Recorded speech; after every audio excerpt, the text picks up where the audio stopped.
담비 소리뉴스 49번째 이야기. 그린워싱 고발하다 법정에 선 활동가들. 2022년 10월 21일 이은호, 이상현, 문성훈, 김영준 씨 등 녹색당원 4명이 서울 서초구 서초동 서울중앙지방법원 317호 법정에 섰습니다. 이들은 2021년 10월 6일 서울 강남구 삼성동 그랜드 인터컨티넨탈 파르나스에서 포스코와 산업통상자원부 주최로 열린 제1회 수소환원제철 국제포럼 행사의 단상에 무단으로 올라가 약 20초간 기후위기 대응을 촉구하는 연설문을 읽은 죄를 재판받고 있었습니다. 혐의는 공동주거 침입과 업무 방해입니다. 당초 약식 명령으로 300만 원의 벌금이 부과됐으나 이들은 정식 재판을 청구했고 1심 선고에 앞서 최종 공판이 이날 진행됐습니다. 이은호 녹색당 기후정의위원회 운영위원장은 최후 진술에서 이렇게 말했습니다. 제가 발언할 수 있도록 힘을 준 것은 아이러니하게도 포스코에서 준비해주신 기후위기 영상이었습니다. 행사장에서 먼저 상영된 영상에서는 웅장한 음악과 함께 우주 속에 있는 지구의 모습이 나왔습니다. 지구 평균 온도가 산업화 이전 대비 1.5도로 상승하기까지 막을 수 있는 시간이 우리가 지금처럼 온실가스를 배출한다면 채 7년도 남지 않았다는 내용이 흘러나왔습니다. 행사장에서 20초 연설하고 업무 방해로 기소. 이은호 위원장은 이렇게 덧붙였습니다. 엄숙한 행사장 분위기 때문에 겁이 났지만 주최 측이 튼 영상에서 기후위기에 대응할 시간이 얼마 남지 않았다는 긴급함을 확인하고 단상에 오를 용기를 얻었습니다. 그는 행동에 나선 배경을 이렇게 설명했습니다. 더 이상 단기적인 기업의 이익, 산업계의 이익, 단기적인 시야의 국익이라는 이름하에 우리가 밟고 설 땅과 우리의 생명과 국민의 안전을 파괴해선 안 됩니다. 같은 위원회의 문성웅 활동가는 이렇게 말했습니다. 포스코와 산업부를 규탄하기 위해 단상에 올랐던 것은 기후위기를 심화시키고 기후를 파괴하는 행동 앞에 절망하기 싫어서 분노한 행동이었습니다. 절망을 넘어 사랑하고 행동하는 것이 녹색당에서 배운 것이자 녹색당을 하는 이유입니다. 녹색당이 철강기업 포스코를 상대로 행동에 나선 것은 국내 탄소 배출 1위 기업인 포스코가 친환경 경영을 내세우면서도 실제 탄소 감축 실적과 노력은 미흡하기 때문입니다. 포스코는 2021년 기준 국내 전체 온실가스 배출량의 11%, 2019년 기준 철강 부문 온실가스 배출량의 66.8%를 차지합니다. 이 회사는 2010년 쇳물 1톤을 만들 때 나오는 탄소 배출량을 2020년까지 9% 줄이겠다고 밝혔으나 실제 감축량은 4%에 그쳤습니다. 같은 기간 온실가스 감축 총량은 1.9%에 그쳤습니다. 포스코는 2050년 탄소 중립을 공언했으나 수소 환원제철이라는 기술 개발에 집중할 뿐 당장의 탄소 감축 노력은 매우 부족하다는 것이 활동가들의 지적이었습니다. 국내 탄소 배출 1위 포스코, 먼 훗날 감축으로 미뤄. 포스코는 2020년 12월 이사회 의결을 거쳐 2050년 탄소 중립을 목표로 한 탄소 감축 로드맵을 발표했습니다. 사업장에서 2030년 10%, 2040년 50%를 감축하고 2050년에는 탄소 중립을 달성하겠다는 계획입니다. 2021 기업 시민 보고서를 보면 포스코는 탄소 중립을 달성할 핵심 수단으로 수소 환원제철 기술 개발을 꼽았습니다. 이는 철광석을 녹여 산소를 제거하는 과정에서 석탄을 쓰는 대신 수소를 사용하는 공법입니다. 온실가스 대신 물이 배출되기 때문에 친환경적 공법으로 꼽힙니다. 포스코는 재생에너지에서 나오는 전력과 재생에너지를 활용해 만든 그린 수소를 활용한 수소 환원 기술로 철강을 생산함으로써 2050 탄소 중립을 달성하겠다고 발표했습니다. 녹색당 변론을 맡은 이치선 변호사는 이렇게 지적했습니다.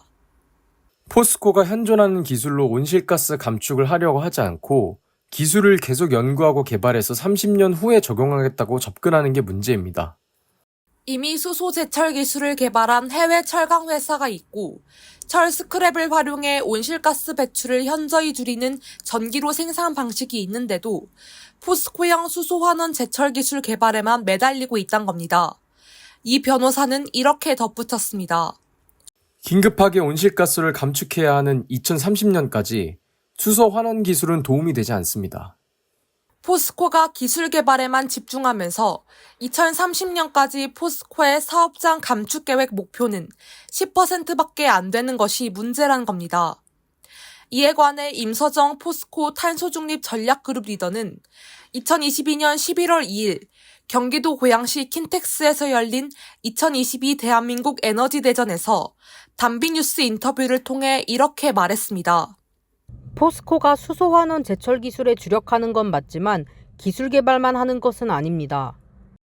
그는 2026년에 전기로를 한 기 도입할 예정이고 제철소 안에서 나오는 원료의 재활용률도 85%에 달한다고 설명했습니다. 또 전기로는 20-30년 전에 생산된 고철을 사용하기 때문에 원료를 구하는 데 한계가 있고 전기를 만들 때도 탄소는 나온다면서 이렇게 말했습니다. 궁극적으로 탄소 중립을 하려면 수소 환원 기술이 필요합니다. 회사 조형물에 스프레이 뿌렸다고 1,840만 원 손배.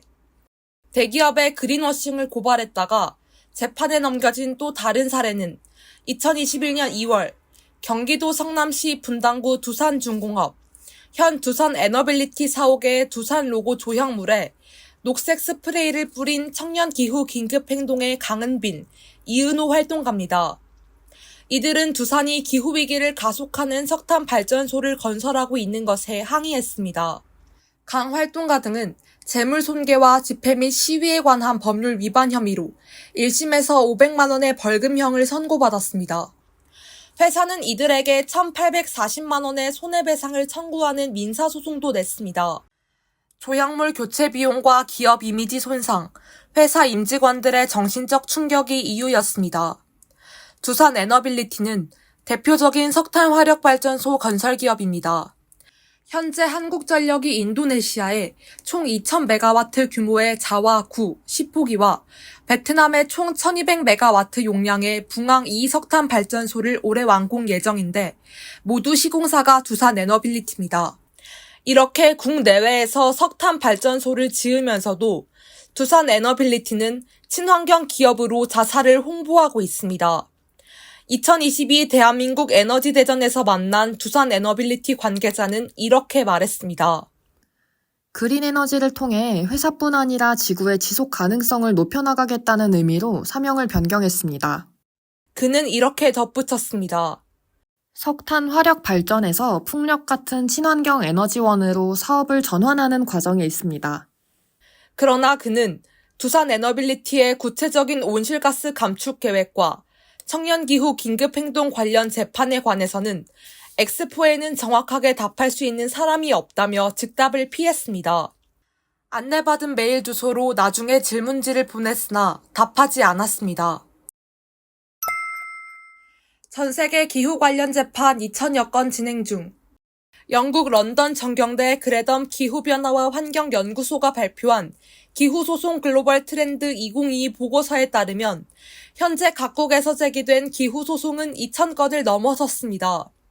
연구소는 과거에는 정부를 대상으로 기후변화 대응을 요구하는 형태의 소송이 많았으나 최근에는 화석연료, 농식품, 운송, 금융 등 다양한 분야의 기업을 상대로 한 소송이 증가하고 있다고 밝혔습니다. 아주대 법학전문대학원 오동석 교수는 이렇게 말했습니다. 현실적으로 한국에서 기업을 대상으로 한 기후소송은 어렵습니다. 법은 인과관계를 엄격히 따지는데 책임이 기업에 있는 게 맞는지, 소송을 제기하는 사람이 자격이 있는지 등 법 논리에 빠지면 책임이 인정되기 어렵다는 겁니다. 이치선 변호사는 이렇게 말했습니다. 국내에는 기업의 온실가스 배출 책임을 물을 수 있는 법률 조항이 없습니다. 관련 입법 노력이 없었던 것은 아닙니다. 2020년 10월 정부가 2050 탄소 중립을 선언한 후 구체적 절차와 정책을 담은 탄소 중립 녹색 성장 기본법이 제정돼 2022년 3월 25일부터 시행되고 있습니다. 제21대 국회 강은미 정의당 의원이 발의한 초안에는 온실가스 배출 책임을 지닌 사업주는 기후위기에 따른 피해와 손실에 대해 보상해야 할 책임을 가진다는 조항이 있었습니다. 하지만 법안이 통과되는 과정에서 기업의 온실가스 배출 책임을 물을 수 있는 관련 조항은 모두 삭제됐습니다. 기소된 활동가들은 집회 및 시위에 관한 법률 위반, 재물 손괴, 업무방해, 주거침입 혐의를 다투고 있습니다. 활동가들도 무죄를 받기는 어렵다는 것을 알고 있습니다. 이들의 목표는 판결문에 사법부가 기후위기에 공감하는 내용을 담는 겁니다. 이은호 위원장은 이렇게 말했습니다. 판결문에 기후위기의 심각성과 방향성에 대한 인정이 나오면 승리입니다. 실정법을 어긴 행위인 것은 맞지만 어느 정도 정당성을 인정받은 것으로 볼 수 있기 때문입니다. 이치선 변호사는 이렇게 말했습니다. 형법 20조는 사회 상규에 어긋나지 아니하는 행위는 벌하지 않는다는 정당행위에 관한 규정입니다. 기후위기를 다루는 재판이 초창기인 만큼 피고인들의 직접 행동이 긴급하고 절박한 행동이었다는 걸 사법부가 공감하는 게 중요합니다.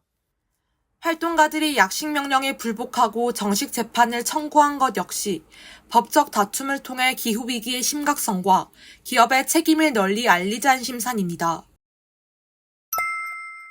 활동가들의 목표는 기후 세력을 만드는 것. 두 개의 재판에서 모두 피고인으로 서는 이은호 위원장은 단비뉴스 인터뷰에서 기후 세력을 만드는 것이 앞으로의 계획이라고 말했습니다. 시민들이 전문가나 활동가에게만 기후위기 대응을 맡기지 않고 자신이 속한 공동체에서부터 정치 참여자로 행동해야 한다는 겁니다. 이 위원장은 이렇게 말했습니다. 내가 회사에서는 어떤 걸 좀 더 해볼 수 있지? 우리 아파트에서는 주민 대표자 회의를 설득해서 무엇을 해볼 수 있지? 내가 속한 대학에서는 탄소 중립을 위해 어떤 것을 할 수 있을까? 개인의 실천을 넘어서 구조적이고 조직적인 변화를 고민하는 게 중요하다고 생각해요. 시민이나 활동가, 전문가 모두가 정치 참여자이자 정치적 시민으로 기후위기에 대응해야 하는 거죠. 이 위원장은 기후위기라는 시대적 과제를 맞아 사회 전반이 바뀌는 것을 기대한다고 말했습니다. 그는 웃으면서 이렇게 덧붙였습니다.